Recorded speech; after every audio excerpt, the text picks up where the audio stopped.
On the Indio Police Department being a department in turmoil, a City Hall investigation is ongoing into the department leadership under Chief Mike Washburn over allegations leveled by the city's two police unions.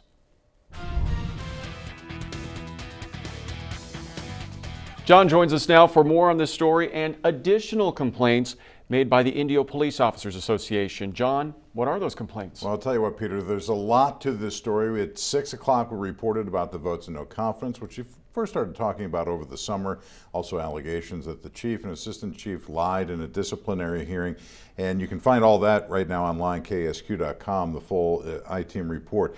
But in addition to that, the police union, the Police Officers Association attorney, her name is Brandy Harper, General Counsel. I just talked with her, and she made the additional allegation now that there's a staffing shortage at the Indio Police Department, something that could eventually impact public safety, especially with all the festivals coming up, Date Festival, and then going into the spring with Coachella and Stagecoach as well.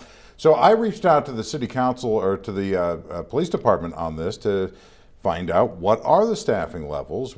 Is there a problem in this area?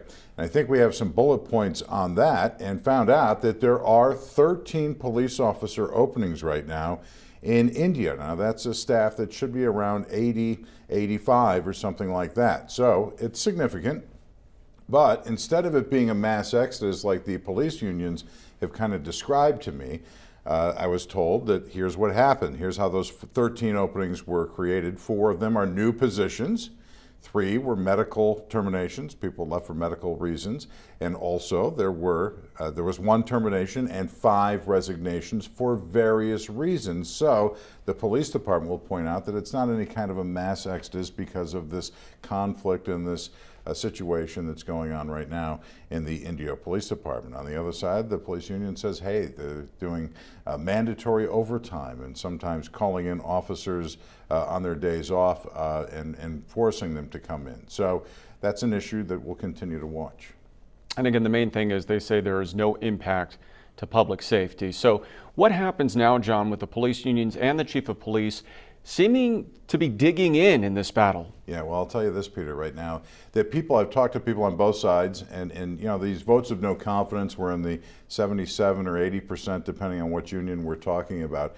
But there are people on both sides, people who support the chief, people who don't, and the one thing I think that they both agree, that they all agree on, is that it's difficult right now. It's kind of an unusual place to work because there are kind of these lines that have been drawn. Now, the Police Officers Association attorney saying there's been a real breakdown in communication between the chief, his command staff, and the line level officers.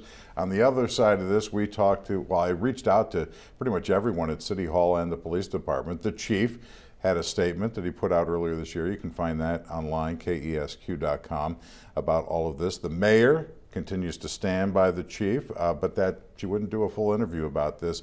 The city manager, who's ultimately responsible for the police chief and the police department, also not doing an interview, instead giving us a statement. The bottom line is the city feels a little bit hampered because they feel like they have to protect everyone's confidentiality, whereas the police unions don't, where they can share more and make allegations that are very public.